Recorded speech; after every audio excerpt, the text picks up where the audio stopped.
know the game's changed a lot, but I really like what I've seen from the young man, even though he's a work in progress. Oh yeah, well, most big men are work in progress.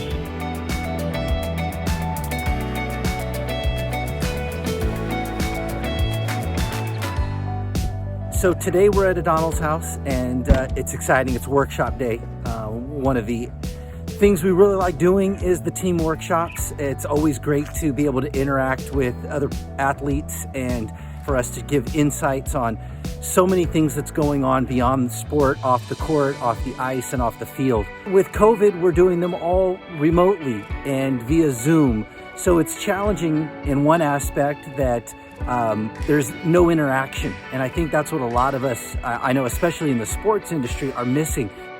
Today we'll do the normal setup. We usually set up downstairs for O'Donnell in an open area space. I usually get there about an hour early just to check everything, to run any tests that we need to do to make sure that we are coordinating with the team representative well in advance. And then O'Donnell usually comes down about 15 minutes prior to.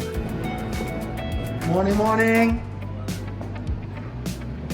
31-point victory last night. Morning, Mr. Foyle. Morning, sir. He'll have some coffee and water and then get ready to let it rip. We go 60 minutes. About half of the time on this particular workshop, we talk about the athlete CEO concept. I had to prepare to be successful before I was successful. He'll go over all 7 of the athlete matrices, discussing and giving insights on each of those elements. And then we'll open the floor up for about a 20 to 25 minute Q&A with the players, which is always really great and engaging. After we're done with the event, we'll take everything down, put it all away, and then do our follow-up. Follow-up is really important, especially with younger professional athletes. Sending a text message, hey, thanks for participating in the workshop. Making sure that they have direct access to O'Donnell is extremely important. And then, making sure that we're also supporting the team level service providers because, they're on the front lines, especially now in COVID, with team staff shrinking. Whoever does have the opportunity to still be in front of the players, to work with the players, to directly affect the players with everything that's happening off the court, especially during this time, is very important. So we spend a lot of time working with either the player programs person or the player development person, making sure that we are providing them with any resources they need for both their players, the executives in the basketball operations staff in this particular case are definitely the coaching staff, anyone in team operations, to let them know what we're doing and letting them know that we are really genuinely interested in helping them and making sure that we can help make their jobs easier so as they do have those one-on-one close and personal interactions, that it's productive, that it's positive, and that it really does help, and they are providing a great resource.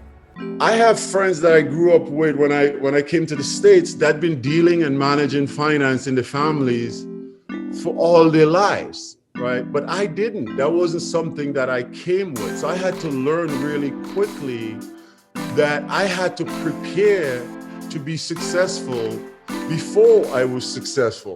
You have the power now, by being my friend, to either empower my life or destroy it. I was going to ask about the last chapter of the Matrix thing. Like, for a lot of athletes, like pushing pens and having a deadline kind of seems like a death sentence. So how did you kind of figure it out, like navigating to your passions now and finding a post-career? When did that start for you? Every day I was in the league, I talked to one person upstairs in the organization, not about something that I need, but just about their job. Well, we wrapped the day. The team workshop, I think, went pretty well. I mean, again, like I was saying earlier, it's hard to gauge, people's reactions or, the attendees' reaction when you're doing Zoom, and it's hard, and you don't want to read body language or different things like that. But, I thought it was good for the most part. There were some good questions, some good Q&A. The team support staff was excellent with sort of, not only introducing the O'Donnell as being the speaker, but also managing the content and the context of the presentation. And that's always important, especially with team workshops, because, again, every participant is having something different going on in their minds, be it, drama at home or fatigue or I'm bored with this on one end, and then you've got, the person that's sitting front row that's soaking up all the information and writing the notes. So it's good to have sort of an even keel and a level barometer to sort of what you're presenting, and I think O'Donnell always does a good job with doing that.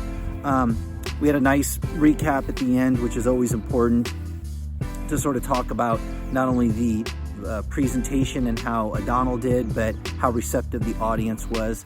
And again, it's challenging. It's really challenging to do these remotely via Zoom. But, again, and it's a credit to the teams and especially, the player programs and player development staff and all of the support personnel that are open to bringing in outside voices, outside thoughts, outside ideas to their team and letting them in sort of their camp, their little club, which is always helpful to have different perspectives and different ideas. So that's always good. And I think, and O'Donnell and I talk about this a lot. I mean, I do miss the live aspect of these team workshops. I mean, again, it's always exciting. We get these dates on the calendar and we get a location and then we get the subject matter and the topic and what we're going to do. And that's always exciting to put those projects together. And then, obviously traveling and getting there. And then, for my role, supporting and setup and all those things. I like all the details in it. And I like the connection points. I mean, not only for O'Donnell and I being able to do these things together, it's fantastic, but also the people that we meet and are able to spend time with and not only teach and educate, but learn from. And that's always helpful. So it's now continue on with the recap and plan for the next one, which is next Tuesday. So we've got a quick turnaround time, but this is what we love doing, and I'm sure we'll show up and show out.